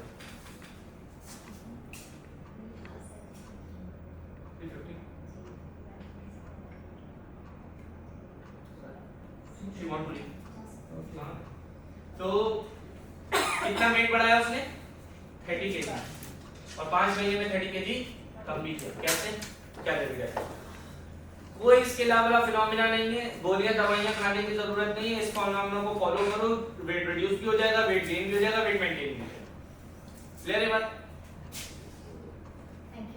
विटामिन एंड मिनरल जरूरी है क्योंकि आपके पास मिनरल्स के अंदर हमारे पास क्या प्रेजेंट है, आयरन प्रेजेंट है, कैल्शियम प्रेजेंट है, जिंक प्रेजेंट है, मैग्नीशियम प्रेजेंट है। आयरन से हमारा हीमोग्लोबिन बनता है, अगर आयरन नहीं लोगे तो हीमोग्लोबिन नहीं बनेगा, हीमोग्लोबिन नहीं बनेगा तो फटीग होगी, वीकनेस होगी। तो each and everything is important in your daily life. You should have to know कि कितना चाहिए। इसकी पूरी एक आरडीए वैल्यू होती है, recommended daily allowance of WHO, या आप अमेरिकन हार्ट एसोसिएशन से भी ले सकते हैं या WHO से लेना है, ज्यादा बेहतर है। आपको पता चल जाएगा आपको दिन में इतना इतना इतना चाहिए। मिनरल्स हमें ट्रेस अमाउंट में चाहिए होते हैं क्योंकि बहुत कम रिक्वायर्ड है, और अगर ये आप ओवरडोज करेंगे तो टॉक्सिसिटी भी होती है, ये बात याद रखिएगा। आयरन जरूरी नहीं है आपने आयरन की गोलियां खाने स्टार्ट कर दी हैं, मैग्नीशियम जरूरी नहीं है आपने मैग्नीशियम लेना स्टार्ट कर दिया है, जिंक जरूरी नहीं है आपने जिंक लेना स्टार्ट कर दिया है। तो कितना चाहिए पहले उसकी बात करना, ठीक है, डेली, तभी भी एक्सेस पे नहीं जाएंगे। हाइड्रेशन बहुत इंपॉर्टेंट है, जितने भी आपके एंजाइमेटिक फंक्शन है वो in the presence of hydration होते हैं। अगर वो नहीं है तो आपके पास हाइड्रेशन का जो जितना भी आपकी एंजाइमेटिक एक्टिविटी है वो खराब हो जाएगी, वो सफर करेगी। मसल के स्ट्रेंथ ऑफ बॉडी में कितना वाटर है, अगर कोई 70 किलो का बंदा है उसमें बॉडी के अंदर 42 लीटर वाटर है, कितना, average 70 kg man has 42 liters of water in his body। तो वाटर इतना इंपॉर्टेंट, विदाउट वाटर बहुत ज्यादा आपके फटीग हो। क्लियर है। मसल की स्ट्रेंथ, डिजीज की prevention, mental performance and lubrication of joints. जितने भी आपके पास जॉइंट्स हैं, ये दो उंगलियों के दरमियान, दो नीज के दरमियान, इसके अंदर एक फ्लूइड है जिसको साइनोवियल फ्लूइड कहते हैं। It also contain most abundantly water. Early and severe sign of symptoms है डिहाइड्रेशन के, आपके पास dry mouth, dry cough, flush skin, light headedness, numbness in the skin, spasticity हो सकती है, feeling of delirium, sunken eyes and impaired vision। The most important anabolics. क्या करें, 2 minute का कोई ब्रेक चाहिए या नहीं, या कंटिन्यू करें, कंटिन्यू करते हैं। चलो first we are going to talk about what are the anabolic steroids. क्या होते हैं सर, आप लोगों की नॉलेज क्या है इसके बारे में, what are anabolic steroids? Drugs है, होती क्या है, और ड्रग उसका फंक्शन है, उसको वो एनहांस करता है क्या चीज? स्टेरॉइड का नाम पता है, एनाबॉलिक स्टेरॉइड, वो है क्या, आपको पता है? नहीं, आपको पता है?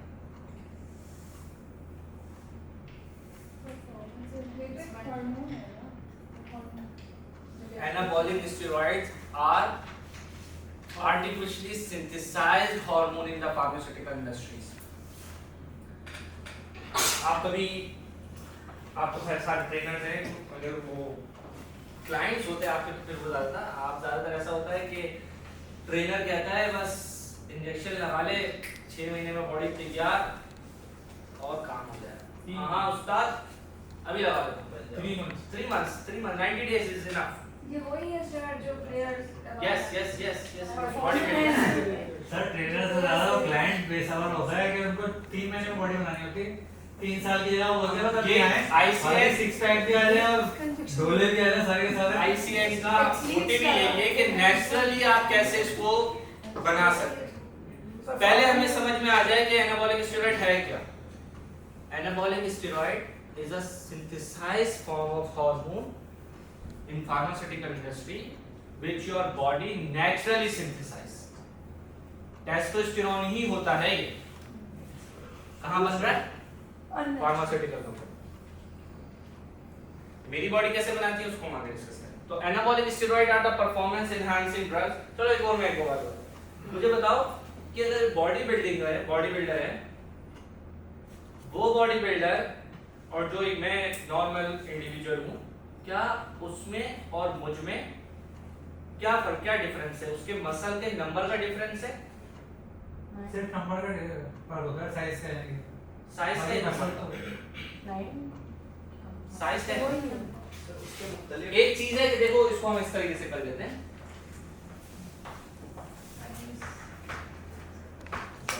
स्कूल की याद आ गई। अच्छा, और आप अपना नाम आप बता दें। इरफान।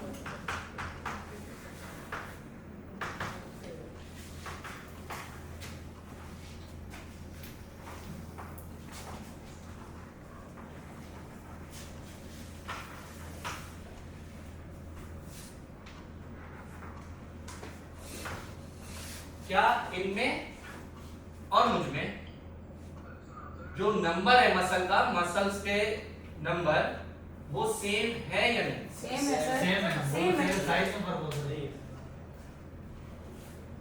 मतलब आप ये कह रहे हैं कि जब हम एक्सरसाइज करते हैं तो जो बॉडी बिल्डर है उसका जो मसल नंबर है वो डिफरेंट नहीं है। सेम होता है। डिफरेंट होगा। मायोसाइट्स की बात कर रहा हूँ मैं, मसल सेल्स की बात कर रहा हूँ। मसल सेल्स वो डिफरेंट होता है। वो डिफरेंट होंगे।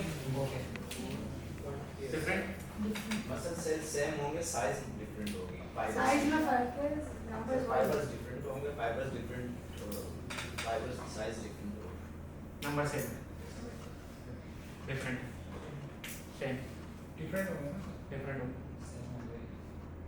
अच्छा, इस वुमेन में और उनमें नंबर सेम मसल दो मेल में आप हैं? No no no no not confirm, मतलब I don't know. दोनों पॉसिबिलिटीज पे ओके। हाँ जी, ब्लैक शर्ट सेम है या नहीं? नो डिफरेंट है जी। बोल कर डिफरेंट हो गया। पैदा होने से पहले मेल और female have a same number of cell. तो फिर अलग अलग क्यों? मेल के पास बॉडी बिल्डर हो या नॉर्मल, वुमेन नॉर्मल हो या body builder, muscle number sir growth same. Sir मैं ये तो अपना कमाना कर रहा। एक फिनोमेना है जिसको आप बोलते हैं हाइपरट्रॉफी, सेल के साइज का इंक्रीज होना। जब आप मसल पे लोड डालते हो तो सेल के अंदर एक प्रोटीन फैक्ट्री है जो मसल के अंदर स्टार्ट होती है, जिसकी वजह से मसल का साइज टेस्टोस्टेरोन और एनाबॉलिक स्टेरॉइड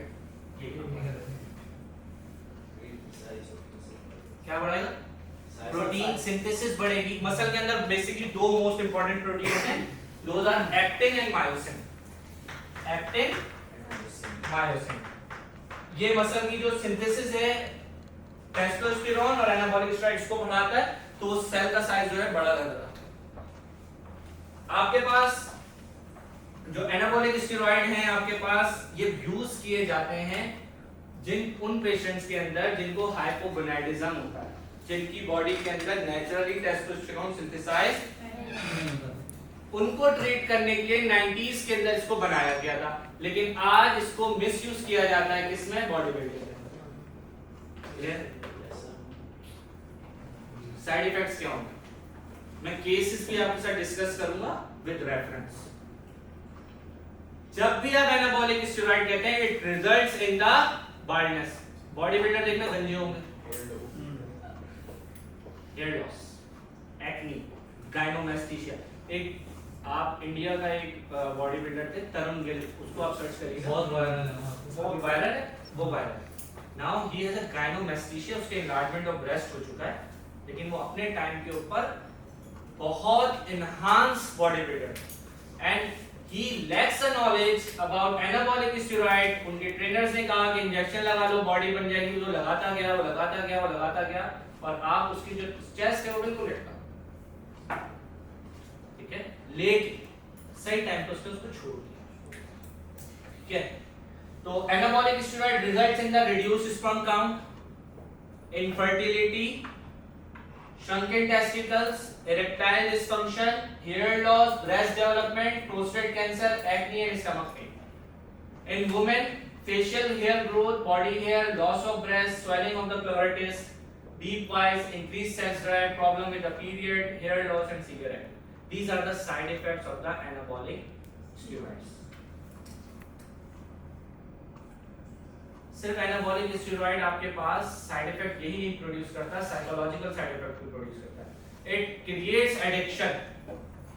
जिस तरह नशे की गोलियां काम करती हैं, सेम इसी तरह ये एडिक्शन प्रोड्यूस करता है with in the body. It creates anxiety, it creates depression and there are multiple studies. A person who has taken anabolic steroid, they have criminal behaviours, they have attempt suicides.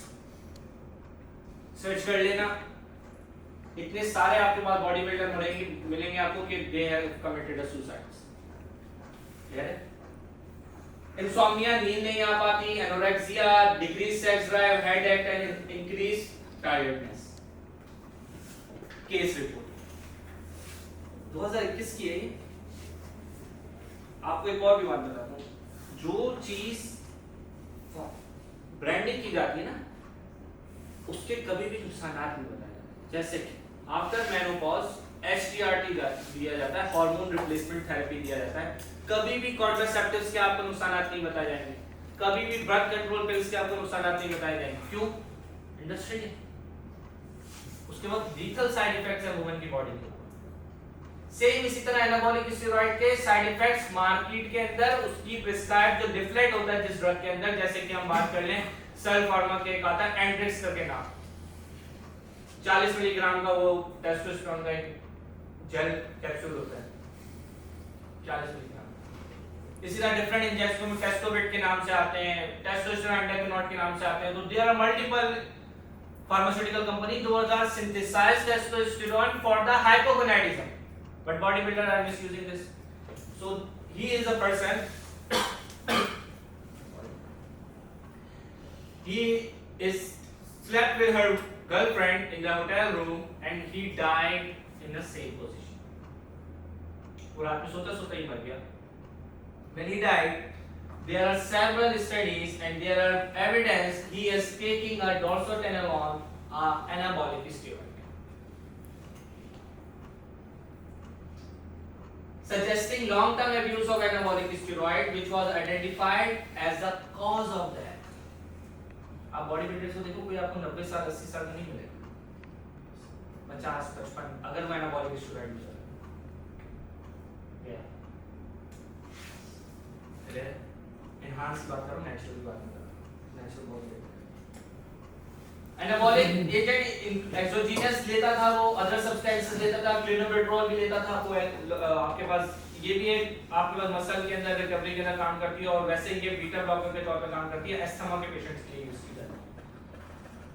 Misuse for muscle growth and enhance erythropoiesis, but long term use lead to toxicity and elevated level of testosterone and डोर्सोटेnolone were detected in the urine.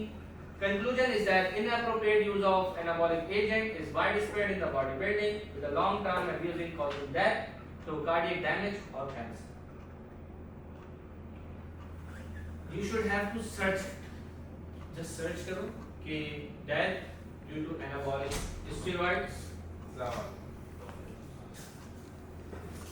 due to the anabolic steroids आपके पास आपको मिल जाएंगे। और उनका जो misuse किया जाता है तो it will leads to ventricular hypertrophy. उनका जो हार्ट है वो इनलार्ज हो जाता है। क्यों? क्योंकि वो क्या करता है, प्रोटीन सिंथेसिस इंक्रीज करता है। हार्ट भी क्या है, उसके बाद भी क्या है, एक्टिन और मायोसिन है, क्लियर है? It will cause a stroke, it will cause a suicidal attempts. Another study, this study basically conclude cohort study, तकरीबन 10-12 साल के अंदर डेटा को कलेक्ट किया गया, उसके बाद स्टडी को प्रेजेंट किया गया और मीन एज उनकी क्या थी, 30.7 थी, 31.7 थी. Many showed a sign of injection drug use. The most frequent cause was accidental drug toxicity. उन 100 लोगों में से या 100% में से 24 लोगों में से 62.5% की जो डेथ हुई, it is due to the accidental drug toxicity. Drug ज्यादा नहीं, ड्रग क्या है, anabolic. Other causes include suicide, 16%. In 2 cases, that was attributed to combination of drug toxicity plus cardiovascular. तो ये तो फैक्ट है कि जब भी आप एनाबॉलिक स्टेरॉइड यूज करेंगे, it has severe and lethal side effects on health, on body. Clear है? कोई शक तो नहीं है इस बात में? अब आप सवाल करेंगे भाई अब बनेगी कैसे? देखो इसका सबसे बड़ा फॉर द मैन इसका ये नुकसान ये कि जो टेस्टिकल्स हैं वो श्रिंक हो जाते हैं, क्योंकि उसका काम ही स्पर्म को प्रोड्यूस करना है. जब उससे वो काम नहीं लोगे तो वो श्रिंक हो जाएंगे. उसका काम है टेस्टोस्टेरोन प्रोड्यूस करना है. जब टेस्टोस्टेरोन नहीं होगा तो स्पर्म काउंट कम हो जाएगा. उसका काम है बॉडी के अंदर स्पर्म की मोटिलिटी को इंक्रीज करना, उसको अलाइव रखना. अगर टेस्टोस्टेरोन नहीं है तो वो सब. इस पूरी स्टडी के अंदर जो ड्रग्स देते हैं तो डिफरेंट टाइप्स की ड्रग्स थी, लेकिन आपके पास उनके जो सिस्टेमिक ऑटोप्सी की गई, जब उसके जो ऑर्गन्स को निकाला देखे गया, तो टेस्टिकुलर की जो एट्रोफी मतलब decrease in the cell size is 45%. Testicular fibrosis मतलब जो फंक्शनल सेल्स हैं वो नॉन फंक्शनल सेल से रिप्लेस हो गए, it is about 43%. Arrested spermatogenesis, spermatogenesis एक लेवल के ऊपर अरेस्ट हुई हुई थी, रुकी हुई थी, 47%. कार्डियक एंड कार्डियोवास्कुलर पैथोलॉजी के अंदर लेफ्ट वेंट्रिकुलर की हाइपरट्रॉफी हुई 30.4%.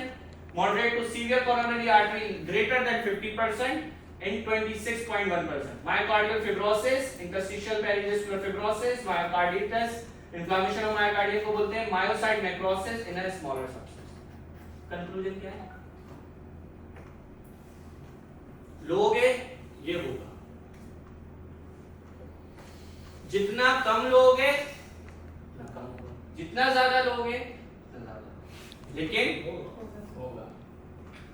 अब बात करते हैं क्या इसके बगैर गुजारा नहीं है? बिल्कुल गुजारा. हमारी बॉडी में अगर हम पहले वुमेन की बात करें तो वुमेन के अंदर भी टेस्टोस्टेरोन वेरी लिटिल. मेन की बात करें तो टेस्टिस में आपके पास सेल्स होते हैं जिसको आप बोलते हैं लिडिक सेल्स. क्या बोलते हैं? Leydig cells. वो लिडिक सेल्स सिंथेसाइज करते हैं क्या? टेस्टोस्टेरोन. उस टेस्टोस्टेरोन को सिंथेसाइज करने के लिए सिग्नल कहां से आता है? हाइपोथैलेमस से. हाइपोथैलेमस से एक हार्मोन रिलीज होता है GnRH, गोनाडोट्रोपिन रिलीजिंग हार्मोन. वो gonadotropin releasing hormone pituitary gland पे एक्ट करता है, वहां से 2 हार्मोन रिलीज करता है, FSH and LH. LH hormone is luteinizing hormone and this LH hormone act on the testicles on Leydig cell and produce testosterone. Blood के अंदर testosterone आ गया. टेस्टोस्टेरोन काम कैसे करता है? टेस्टोस्टेरोन कौन सा नेचर है? नेचर है स्टेरॉयड इन नेचर. जो भी सेल, जो भी कंपाउंड स्टेरॉयड इन नेचर होगा वो हमारी सेल मेम्ब्रेन को क्रॉस कर सकता है, क्योंकि हमारे पास जो जितनी बॉडी के सेल हैं they are phospholipid bilayer membrane. इसकी डिटेल में नहीं जाते, सिर्फ मुख्तसर सी बात करते हैं कि अगर कोई चीज स्टेरॉयड इन नेचर है, कोलेस्ट्रॉल इन नेचर है, तो सेल मेम्ब्रेन को क्रॉस कर देगा. सेल मेम्ब्रेन को क्रॉस करता है, रिसेप्टर के साथ बाइंड होता है और उसके बाद ये इफेक्ट प्रोड्यूस करता है. गोनाडोट्रोपिन रेगुलेशन के अंदर स्पर्मेटोजेनेसिस करवाता है. Spermatogenesis increase production of sperm को कहते हैं. सेक्सुअल डिफरेंशिएशन बिफोर बर्थ भी ये करवाना होता है और after birth at the time of puberty पीनस की enlargement, testicle की enlargement, pubic hair के develop होना, these are the all are the functions of the testosterone. Then we have external virilization and anabolic muscle mass. Muscle के अंदर जो most important protein है actin and myosin, इनकी production करवाता है कौन? टेस्टोस्टेरोन. एनाबॉलिक स्टेरॉइड क्या करवाता था? वो भी यही. टेस्टोस्टेरोन भी करवाता था, वो भी यही. क्या करता है टेस्टोस्टेरोन नेचुरली, वो आर्टिफिशियली, काम दोनों एक ही करता है. तो मैं आपको वो तरीके ना बता दूं जिससे टेस्टोस्टेरोन बूस्ट होता है. So these are the factors that increases the testosterone. Resistance training. अब मुझे बताओ कोई भी चीज जो गोनाडोट्रोपिन रिलीजिंग हार्मोन हाइपोथैलेमस से आ रहा है उसको बढ़ाएगा, टेस्टोस्टेरोन बढ़ेगा. तो resistance training increase the GnRH. GnRH LH को इंक्रीज करता है. LH आपका टेस्टोस्टेरोन को रिलीज करता है, इंक्रीज करता है. Healthy diet, it is a most important factor. Healthy diet, zinc और मैग्नीशियम इंपॉर्टेंट है टेस्टोस्टेरोन की प्रोडक्शन कराने के लिए. क्लियर है? तो डाइट में जिंक कितना? Search it, take it. खुद से सरबेट जी की दिन में 4 गुनिया खाने नहीं लगता. क्लियर? और take every mineral from the diet. Adequate sleep is most important. Testosterone release कब होता है? Night time, early in the morning release होता है. अगर आप रात को 4 बजे सो रहे हो तो आपका टेस्टोस्टेरोन की प्रोडक्शन डिक्रीज होगी. अगर आप 4 बजे सो रहे हो आपका ग्रोथ हार्मोन की कंसंट्रेशन डिक्रीज होगी, आपकी बॉडी में कॉर्टिसोल बढ़ेगा. Sleep is the most important factor for the production of testosterone as well as growth hormone. कभी न्यूबॉर्न बेबी देखे सोते रहते हैं. एनिमल्स क्यों या ह्यूमंस क्यों देखते सोते हैं? बढ़ते कितनी जल्दी? क्यों? ग्रोथ हार्मोन रिलीज होता है. कब होता है? Night time. Next is normal body fat. Normal body fat इसलिए इंपॉर्टेंट है क्योंकि जब फैट बॉडी फैट ज्यादा होगा तो male sex hormone convert into female sex hormone by the action of enzyme which is known as aromatase, and aromatase is present in the fat. So for the production of testosterone, for increase the production of testosterone, you should have to reduce belly fat. Clear? Yes, sir. Sunlight exposure, vitamin D is most important for the production of steroid hormones. Positive mood, normal LH excretion. Decreased testosterone, sleep deprivation. Obesity. Why? Because of aromatase enzyme. Chronic stress, जब cortisol increase होगा, testosterone decrease होगा. आपको पता है erectile dysfunction को treat करने के लिए 2 तरह के ट्रीटमेंट होती है. एक होती है साइकोलॉजिकली, एक होती है उसकी अगर उसको उसकी ब्लड वेसल डैमेज हो गई ब्रेन एरिया की तो वो. लेकिन साइकोलॉजिकली पता है क्या डिक्रीज करते हैं? कॉर्टिसोल. एंजाइटी की वजह से कॉर्टिसोल बढ़ा जाता है, उसकी वजह से इरेक्टाइल डिसफंक्शन कॉज होता है, टेस्टोस्टेरोन की प्रोडक्शन डिक्रीज होती है. तो कॉर्टिसोल जब भी बढ़ेगा टेस्टोस्टेरोन की production decrease. Excess alcohol, ageing, certain drug जैसे कि स्टेरॉइड जो रिक्वायर्ड टेस्टोस्टेरोन की प्रोडक्शन डिक्रीज कर देती हैं. Chronic illness and environmental toxin वो इसको कॉज करता है. These are the normal values of the testosterone in average man. इसकी बात कर लेते हैं. रिड्यूस एनर्जी लेवल होगा जब 15 नैनोमोल पर लीटर से कम होगा. 12 से नैनोमोल से कम होगा वेट गेन होगा. 10 से कम होगा लो मूड. 8 से कम होगा तो इरेक्टाइल डिसफंक्शन. क्या है? टेस्टोस्टेरोन. इस सब को बढ़ाने के लिए पीछे वाले फैक्टर्स को फॉलो कर लो, ये बढ़ जाएगा. वेट कम कर लें, रेजिस्टेंस ट्रेनिंग स्टार्ट कर दें, हेल्थी डाइट रखें. So these are the factors and those that increase the testosterone and those that decreases the testosterone level in the body. If you want to ask any question, you can ask. This is all from my side. And one more study which I want to share with you. It's Pakistan-based study and it's published in 2021. It's published in 2021 and it consists of around 380 participants from all over the Pakistan, and it is affiliated with USA and there are many countries that participate in this research. and it elaborate 62% of individual that are taking anabolic steroid they are influenced by the peers. दोस्त ने बोला लगा ले, मैंने लगा लिया. कितने percent है वो? 62%. ऐसा ही होता है. आपके पास इंडिविजुअल आते हैं, क्लाइंट्स आते हैं, या आपके पास जो पेयर्स होते हैं वो बोलते हैं मैंने लगाया था, बहुत अच्छी परफॉर्मेंस हो गई. तो वो स्टडी क्या कहती है कि 62% जो उसमें बॉडी बिल्डर्स थे वो इन्फ्लुएंस्ड हुए थे किससे? पेयर्स से, अपने दोस्तों से. 59% उसमें वो थे, सॉरी 52% उसमें वो थे जो ट्रेनर ने कहा था उन्होंने. So the conclusion of this workshop from my side, never ever used anabolic steroids. It gives you a temporary boost, but in long term you will suffer from infertility, decreased sperm production, baldness and many more cardiovascular diseases and stroke and death. So be natural, enhance your performance naturally by boosting your testosterone naturally, by doing a resistance exercise, by doing a resistance training, healthy diet, appropriate sleep, hydration, and decrease the cortisol. Any question which you want to ask? Yes. Sir ये तो बात हो गई कि हम mass gain के steroids use कर रहे हैं, ये बात हो गई. लेकिन जो अभी मार्केट में वेट लॉस और फैट लॉस के जो चीज़ें चल रही हैं लाइक ओज़ेम्पिक और दीज, सो इनके भी हमें नहीं बताया जा रहा है. ये भी बहुत ज़्यादा मार्केट में एनहांस हो चुकी है, बढ़ रही है. ओज़ेम्पिक हाँ बढ़ रही बिल्कुल है. है, लेकिन इसके जो आफ्टर इफेक्ट्स हैं वो भी हमें नहीं आप इसके एग्जांपल में कोरोना से लेते हैं. बिल्कुल आप बिल्कुल सही दिखा रहे हैं. हमेशा वैक्सीन आती है ट्राई से, बगैर ट्राई के एक वैक्सीन आएगी और उसके साइड इफेक्ट्स ये हैं कि यूरोप के अंदर रिपोर्टेड कार्डियोवैस्कुलर डिजीजेस और डेथ्स. अब ये जो ड्रग्स हैं आपके पास, इसके साइड इफेक्ट्स हमें बाद में पता चले. मैंने आपको एग्जांपल दी आमिर खान की, कोई वो ऊपर से नहीं आए थे और उन्होंने ऐसा भी नहीं है कोई चीज़ छुपाई हुई होती है फिल्म की, या जो इस तरह के भी आपके पास कंटेंट होता है वो ओपन टू पब्लिक होता है. वो ओपनली उनके जो न्यूट्रिशनिस्ट हैं या जो उनके डॉक्टर्स हैं वो डिस्कस करते हैं, उसको अप्रूव करता है कि हाँ मैं खाऊंगा, मैं इतना लूंगा, इतने इतने टाइम से लूंगा. तो वेट रिड्यूस करना बहुत आसान है by just doing a calorie deficit. Short term हमेशा नुकसान, ओज़ेम्पिक शॉर्ट टर्म, बिल्कुल ऐसे. ठीक है. तो जो भी चीज शॉर्ट टर्म है वो नुकसान भी.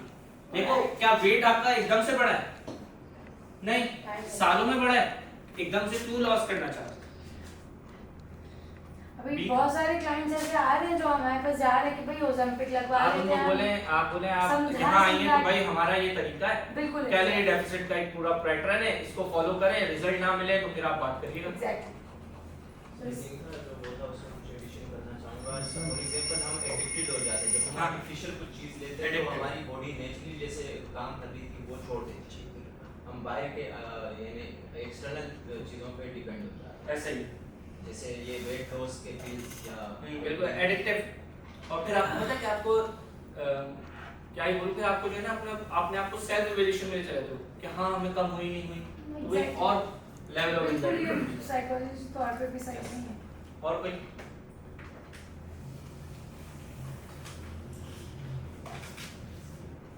तो ये जो इतना एक्सेसिव यूज ऑफ स्टेरॉइड्स कर रहे होते हैं तो वो एकदम से छोड़ना भी तो ठीक नहीं है. उसको But- टेपर ऑफ करना है. तो टेपर ऑफ करना है. आपको डॉक्टर को बिल्कुल कंसल्ट करना है, एकदम से नहीं छोड़ना है वरना सुसाइडल अटेम्प्ट्स और ये एंजाइटी वगैरह बहुत फिर होती है. एकदम से उसको छुड़वाने से फिर आपको कंसल्ट हुआ Yes, डॉक्टर yes, को. yes. आप अकेले उसको फिर मैनेज नहीं कर सकते. स्लो. ठीक है, कोई सवाल? सर एक सवाल मेरा ये कि ये एनाबॉलिक स्टेरॉइड्स कितने फॉर्म्स में आते हैं, डिफरेंट फॉर्म्स? बहुत सारे फॉर्म्स में आते हैं, बहुत सारे. मैंने आपको एंड्रेक्स का डिस्कस किया, कैस्टोफिट का डिस्कस किया, एंडोक्रिन इंजेक्टेड भी होते हैं, पिल्स भी होते हैं. लेकिन इसका मेन काम क्या था? हाइपोगोनाडिज्म को ट्रीट करना, जिसका नेचुरली जीएनआरएच या एलएच नहीं बन रहा. टेस्टोस्टेरोन. सर पीपीटी शेयर होगी.